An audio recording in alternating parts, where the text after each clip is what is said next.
যে এত বড় একটা মেম্বারের যে কার্টুনিস্ট পার্লামেন্ট, যে পার্লামেন্টে যেই বসে তারই কমন সেন্স হারায় ফেলে। নো ম্যাটার পার্লামেন্টের চেয়ারে বসলেই কি কমন সেন্স হারিয়ে ফেলে সবাই? প্রশ্ন সালমান মুক্তাদিরের।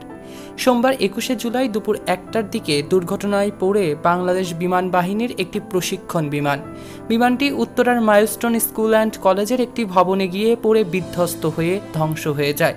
সঙ্গে সঙ্গে বিমান এবং স্কুল ভবনটিতে আগুন ধরে যায়।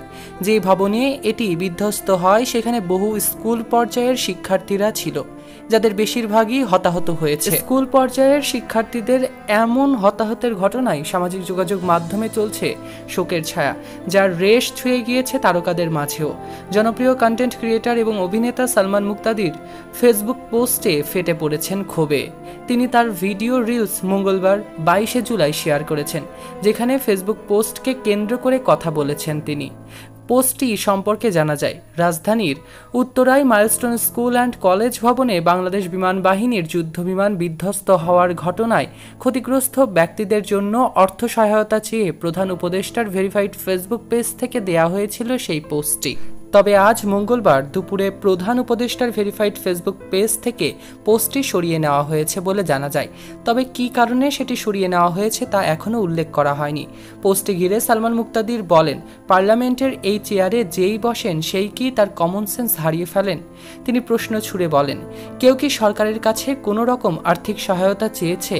কোনো একজন বাবা মা কি বলেছেন আমাদের টাকা লাগবে আমাদের সন্তানের বদলে? সালমান বলেন, ঘটনার সময় পুরো ব্যবস্থাপনা জনগণ নিজেদের ফান্ডিংয়ে করেছে, কেউ কোনো পোস্টের জন্য বসেছিল না। পোস্টটি করার আগে এই কার্টুনিস্ট পার্লামেন্টের কেউ একজন ভাবল না কেন এবং কি কারণে এই পোস্টটি করা হচ্ছে? এইভাবে ভিডিও বার্তায় বললেন জনপ্রিয় এই কন্টেন্ট ক্রিয়েটর এবং অভিনেতা সালমান মুক্তাদির।